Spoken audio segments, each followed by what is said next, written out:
Conflicto armado interno de Colombia es una guerra asimétrica, lo que quiere decir que es un conflicto violento en el que hay una diferencia abismal, cuantitativa y cualitativa entre los recursos militares, políticos y mediáticos de los contendientes comprometidos. Este conflicto se desarrolla desde 1960 y se extiende hasta la actualidad. La causa directa de este conflicto se basa en la etapa conocida como la violencia, que enfrentó a los partidos liberal y conservador aproximadamente entre 1928 y 1958. Los principales actores involucrados han sido el Estado colombiano, las guerrillas de extrema izquierda y los grupos paramilitares de extrema derecha. A estos se le han sumado los carteles de narcotráfico, las llamadas bandas criminales y grupos armados organizados.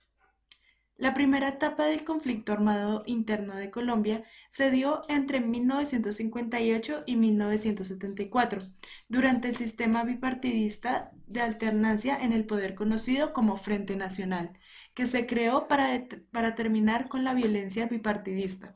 Durante este periodo hicieron parte de la presidencia los siguientes presidentes: el gobierno de Alberto Lleras Camargo entre 1958 y 1962.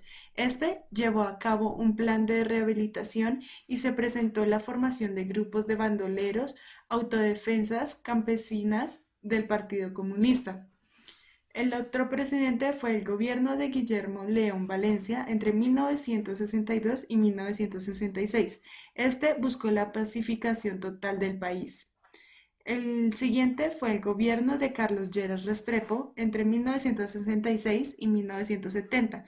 Propuso una política de reforma agraria con el decreto 755 de 1967 y legalizó la Asociación Nacional de Usuarios Campesinos, una organización campesina para la participación en el Instituto Colombiano de la Reforma Agraria, la cual finalmente la reforma agraria fracasó, quedando definitivamente aplazada. Y por último, para esta primera etapa, culminamos con el gobierno de Misael Pastrana Borrero entre 1970 y 1974. Se enfrentó al líder de la ANAPO, el general retirado Gustavo Rojas Pinilla. En las elecciones del 19 de abril de 1970, Pastrana ganó bajo acusaciones de fraude electoral. Como respuesta a esto, apareció el Movimiento 19. También tenemos el conflicto armado interno de Colombia entre 1974 y el 2002, que se comprende como la segunda y tercera etapa del conflicto armado interno, que inicia posteriormente al Frente Nacional, donde tendremos pues actores políticos, actores armados pertenecientes a la guerrilla como las FARC, el ELN, el M-19, el ADO, entre otros, grupos militares como las autodefensas regionales, carteles y bandas. Las principales causas del conflicto en este periodo es la transformación económica que el país pues experimentó, multiplicándose pues los conflictos sociales y creando polos en los viejos márgenes.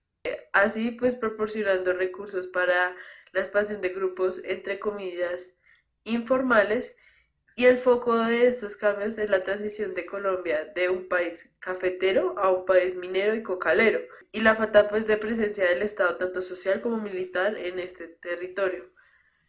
Por eso nos vamos a encontrar con una lucha constante contra la expansión de grupos guerrilleros, la consolidación de grupos militares, la guerra contra el narcotráfico, que influyó como fuente de financiación para varios de los actores armados, y un claro ejemplo de ellos pues es la Bonanza Marimbera, donde están estas bandas narcotraficantes y hacían actividades de cultivos y exportación ilícita de marihuana, convirtiendo al país el primer productor y exportador de esto, y ganando grandes cantidades de dólares, pero afectando la economía en otros sectores.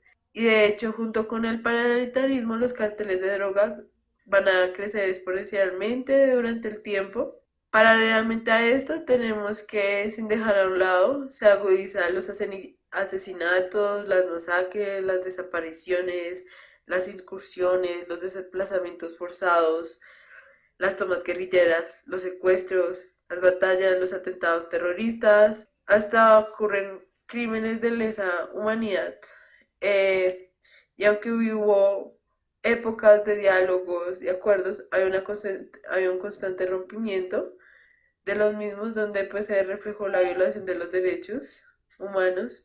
Un ejemplo de ello es donde se trataban de contrarrestar los grupos que querían hablar por parte del pueblo, se limitaban las libertades de expresión y movilización, y ni con la expedición de la Constitución Política de 1981, que al contrario de la de 1986, donde se respetaban más los derechos colectivos que el sujeto del derecho como tal.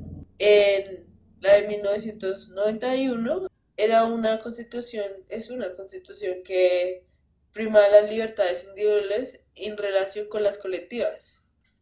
Cuarta y actual etapa del conflicto armado interno de Colombia en el siglo XXI durante las administraciones de Álvaro Uribe Vélez, Juan Manuel Santos e Iván Duque, que tienen como actores al gobierno. ¿Cuáles son las causas del conflicto armado colombiano? Pobreza y desigualdad social, persecución y exclusión política, conflicto por la tierra, narcotráfico. ¿Cuándo se entiende que existe un conflicto armado interno? Se le llama conflicto armado interno al enfrentamiento que se da entre las fuerzas gubernamentales de una nación y grupos armados disidentes. Estos conflictos surgen por la existencia de desigualdades o exclusiones relevantes que se expresan a través de diferencias políticas, económicas, étnicas o religiosas. En el periodo de Álvaro Uribe Vélez, que fue entre el 2002 y 2010, encontramos el cambio del discurso frente a las FARC. Fue notorio. La categoría se afianzó como una máscara que los determinaba. Cualquier razón ideológica quedaba desprovista ante una caracterización que eliminaba cualquier influencia de este tipo de grupos de la geometría política del orden institucional.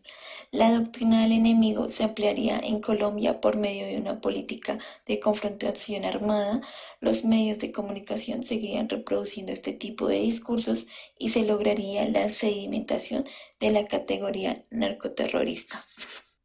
Víctimas y efectos del conflicto armado interno en Colombia. Los grupos sociales que más víctimas han tenido en el conflicto armado han sido campesinos, indígenas, afrodescendientes, grupos políticos, Unión Patriótica, Movimiento a Luchar, entre otros, docentes, estudiantes de universidades y violencia contra población LGBT. Los principales crímenes contra la población civil por parte de los diferentes actores armados son desplazamiento forzado, desaparición forzada, ejecuciones extrajudiciales o falsos positivos, minas antipersonal, masacres, secuestros, reclutamiento forzado de menores de edad, violencia sexual y atentados terroristas. Por otra parte, el país se ha visto afectado en su impacto ambiental.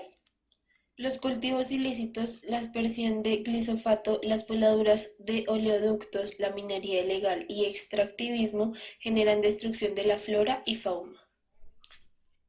Deforestación y destrucción de cultivos, la contaminación de las fuentes hídricas que abastecen la agricultura, la pesca y los acueductos con la incorrecta disposición final del mercurio y cianuro.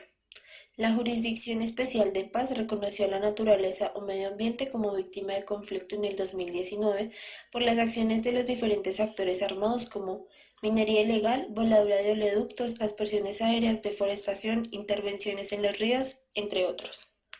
Por otro lado, las cifras infladas en Colombia. Algunos presidentes de Colombia han usado como estrategia inflar o exagerar de manera desmedida la información sobre el conflicto y el narcotráfico para justificar el aumento del presupuesto de defensa, ayuda de otros países, nuevos impuestos y o diversas reformas tributarias.